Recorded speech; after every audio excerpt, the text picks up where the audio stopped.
नमस्कार, बहुत बहुत स्वागत और अभिनंदन आप सभी का द डिबेट में। मैं ब्रजेश मिश्रा हूँ। बहनों भाइयों, उत्तर प्रदेश की राजनीति बहुत ही कॉम्प्लिकेटेड पॉलिटिक्स मानी जाती है और ये कहा जाता है कि एक बार अगर आप उत्तर प्रदेश में मजबूत हो गए या उत्तर प्रदेश में आपने अपनी ताकत जमा ली तो दिल्ली का रास्ता यहीं से होकर गुजरता है। ऐसी राजनीतिक मान्यता उत्तर प्रदेश के बारे में है क्योंकि राजनीतिक रूप से ये राज्य बेहद ताकतवर है। जहाँ से 80 लोकसभा की सीटें आती हैं तो निश्चित तौर पर किसी भी पॉलिटिकल पार्टी को जमाने के लिए ये एक बेहद मुफीद राज्य है।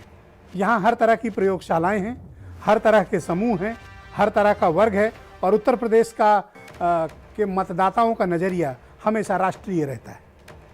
राष्ट्रीय इस सेंस में रहता है क्योंकि वो देश के विषय में सोचते हैं और वोट देते वक्त भी उनके बारे में यही धारणा होती है कि वो लखनऊ कम दिल्ली की तरफ ज़्यादा देखते हैं।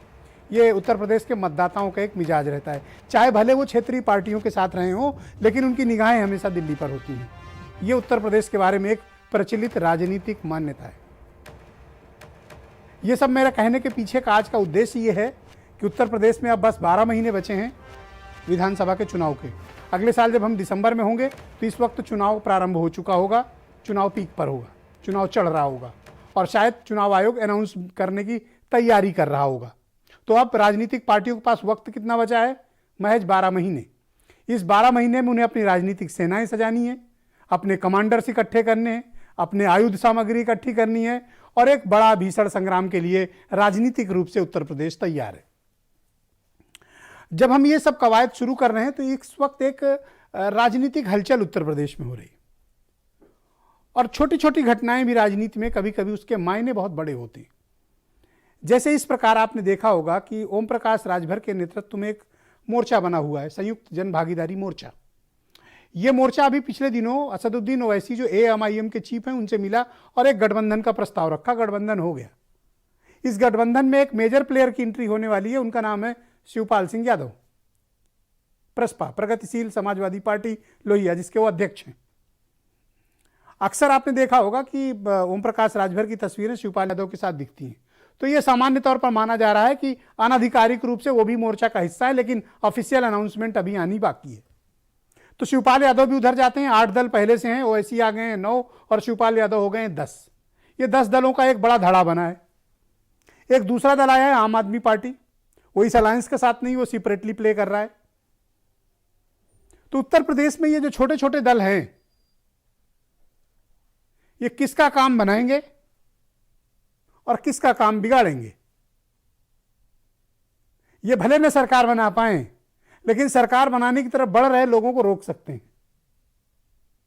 सरकार बनाने में मदद कर सकते हैं, दोनों काम कर सकते हैं।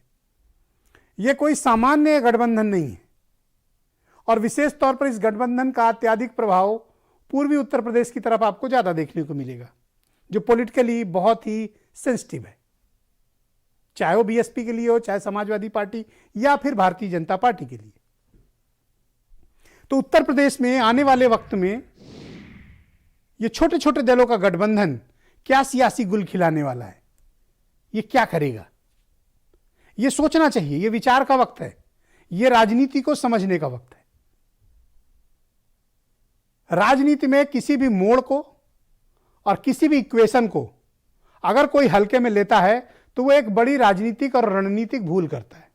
इनको हल्के में लेना किसी भी पॉलिटिकल पार्टी के लिए, चाहे वो लार्जेस्ट अपोजिशन हो, चाहे वो सेकंड लार्जेस्ट अपोजिशन हो या फिर रूलिंग पार्टी हो, उनके लिए परेशानी का सबब बन सकता है। ये देखने में छोटे लगते हैं पर घाव गंभीर करते हैं। ये आपको थोड़े से वोट से हरा सकते हैं या थोड़े से वोट से जिता सकते हैं। इसलिए मैं कहता हूं कि यूपी बहुत ही कॉम्प्लिकेटेड पॉलिटिकल स्टेट है, शायद कारण यही है। तो ये दल और ये गठबंधन और इन दलों की एंट्री, इसका फेवर किसको जा रहा है? क्या बीजेपी को इससे लाभ है या बीजेपी को नुकसान है? समाजवादी पार्टी इस गठबंधन की वजह से फायदे में है या नुकसान में है, या ये सारा धड़ा मिलकर मायावती के साथ चला जाएगा? ओम प्रकाश राजभर, शिवपाल यादव, असदुद्दीन ओवैसी, ये सब मिलकर क्या मायावती के साथ पार्टी का हिस्सा होंगे या उनके साथ मिलकर चुनाव लड़ेंगे? समाजवादी पार्टी ने अपनी एक पॉलिसी बनाई हुई है कि वो किसी भी बड़े दल के साथ गठबंधन में नहीं जाएंगे। छोटे दलों के लिए उनकी पॉलिसी ये है कि वो सीट शेयरिंग पे बात कर सकते हैं कि कुछ सीटें छोड़ सकते हैं, जो अरेंजमेंट उन्होंने आरजेडी के साथ कर रखा है, आरएलडी के साथ कर रखा है, सॉरी। तो क्या वही फार्मूला इन दलों के लिए भी होगा? क्या ये छोटे छोटे दल मिलकर अखिलेश यादव के लिए रास्ता क्लियर कर रहे हैं, या फिर ये बीजेपी की मदद कर रहे हैं? यह अभी स्थिति क्लियर नहीं है। भले इसमें ना बीजेपी से नाराज और बीजेपी की विपरीत विचारधाराओं का एक समूह है ये, लेकिन यह भी नहीं भूलना चाहिए कि इनमें से अधिकांश या तो बीजेपी का हिस्सा रहे हैं, या मायावती का हिस्सा रहे हैं, और या फिर इनकी विचार समाजवादी हैं, या ये सब मिलकर कांग्रेस के साथ जा सकते हैं। कांग्रेस और प्लस ये 9 दल अलग, क्या ऐसा कोई इक्वेशन बन सकता है क्या?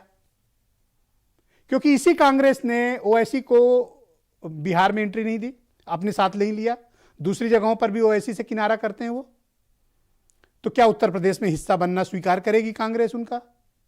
शायद कांग्रेस के लिए विचारधारा का संकट हो सकता है, एक पॉलिटिकल क्राइसिस हो सकती है, लेकिन इनके लिए एक सॉफ्ट अगर कहीं स्पेस दिख रहा है तो नंबर 1 पर बहुजन समाज पार्टी में और दूसरा समाजवादी पार्टी के लिए।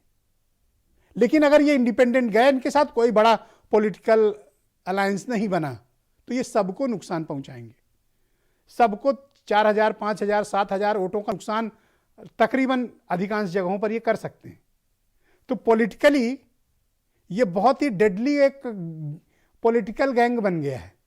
गैंग शब्द थोड़ा अगर आप क्राइम के लहजे से हटा दें तो मैंने इसलिए पॉलिटिकल गैंग बोला है, और ये राजनीतिक दलों की मजबूरी भी हो सकता है। और मैं फिर कह रहा हूं कि राजनीति में कोई भी इक्वेशन को हल्के में लेना आपको किसी भी मोड़ पर भारी और बहुत भारी पड़ सकता है। मैं चाहता हूं कि कुछ स्टेटमेंट आप सुने, नेताओं का नजरिया क्या है वो समझें, और फिर मैं आज इस डिबेट को आगे बढ़ाता हूं। आज उत्तर प्रदेश को प्रगति की राह पर चलने से कौन रोक रहा है? यूपी की गंदी राजनीति और भ्रष्ट नेता। आने वाले 2022 के विधानसभा चुनाव में आम आदमी पार्टी उत्तर प्रदेश में चुनाव लड़ेगी। अब तो इंतजार बहुत हो गया है, बहुत हो गया है। अब जैसे अलायंस करेंगे, छोटी छोटी पार्टियों को भी जोड़ेंगे और एक कम से कम एक बड़ी पार्टी से भी अलायंस करेंगे। तो दिलों की मुलाकात होगी, जुबां चुप रहेगी मगर बात होगी। राजनीति के दौर में अगर 2 नेता एक जगह मिले तो उसका अर्थ तो आप लोग खुद मास्टर हैं। मैंने आज हमारी बातचीत हुई है और एमआईएम पार्टी जो है भागीदारी संकल्प मोर्चा के साथ रहेगी। सर की लीडरशिप में हम लोग सब साथ खड़े हैं और काम करेंगे। बीजेपी के पास भी अपना एक अलायंस है अपना दल के साथ। पहले एसबीएसपी यानी ओम प्रकाश राजभर उनका पार्ट होते थे, लेकिन अब वो लोग अलग हो चुके हैं और उनमें राजनीतिक तलाक हो चुका है। तो मेरे साथ आज के इस कार्यक्रम में अमित पुरी हैं भारतीय जनता पार्टी से, अरविंद यादव पीएसपीएल से, पीयूष मिश्रा एसबीएसपी से, सुरेंद्र राजपूत जी मेरे साथ मौजूद